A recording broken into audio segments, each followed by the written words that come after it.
Magandang umaga mga katubig! Another day, another tara! Sayangin natin ang 3 minuto ng buhay mo. Disyembre, ika-7. Abay, umagang-umaga nga. At sabik na sabik kaming kumain ng mga pang-umagang pagkain Pinoy. Abay, akala mo yung nahiwalay sa Pilipinas ng ilang taon. Kapag ganitong ulam ay abay, nakakagutom naman talaga. At minsan, dito pa nagsisimulang walang pansinan kasi galit-galit muna. Ayan at nagtampo na nga. Diyos mio, Marimar! Ngayon pala ang takdang araw na pagpunta namin sa SM. Hindi sa silong ng manggaha, kundi sa may palanitan. Uy, nakakailang styro ka na ng igado, Kuya Will. Abay, biro lang ha. Heto nga, at pupunta nga kami sa SM nga! Abay, dahil na busy nga kami sa aming munting negosyo, bihira na nga kami nakakalabas-labas sa aming lungga. At minsan sa isang taon na nga lang kami nakapamasyal ng malayuan. Noise Watamela. Abay, hindi na trending yan, Kuya Will. At ayun na nga, nilabas na ni Sian Pogi ang kanyang pangmalakasang ipon. Let's go sa go! Para mga katubig at samahan nyo kaming mag-window shopping. Aray ko, Kuya Will. Sa SM Tarlac nga kami pupunta at halos 1 oras lang naman ang biyahe. Kahit malapit lang, abay matagal-tagal na nga rin ang huling punta namin dito. Sa kasarapan nga ng tulog ko dyan, hindi ko na malaya na malapit na pala kami sa aming destinasyon. At nagising na lang ako sa aking pangungulango. Namasyal nga kami dito para bumili ng mga susuting damit para sa Christmas party at mga regalong pag-exchange gift nila Bubot at ni Sian. Ramdam na ramdam talaga ang Kapaskuhan dito sa mall dahil sa mga naglalakihan at nagagandang mga Christmas decors.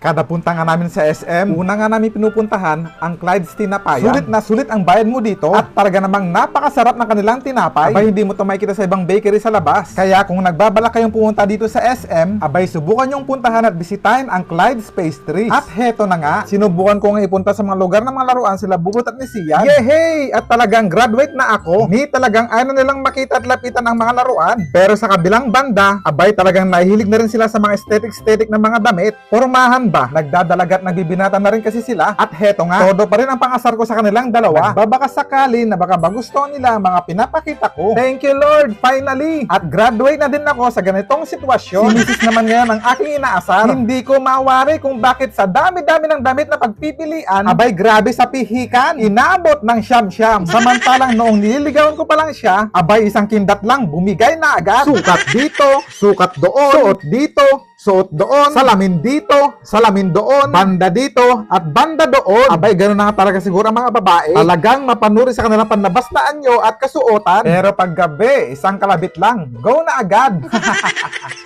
Sa wakas, dumating na rin. At dahil napagod sa kakahintay kay Mrs. Ayan, at kainan time na rin. At dito nga kami pumunta at kumain sa Jerry's Grill. Sabi ko nga subukan din namin yung kakaiba. Yung medyo nagugulat ka sa bill.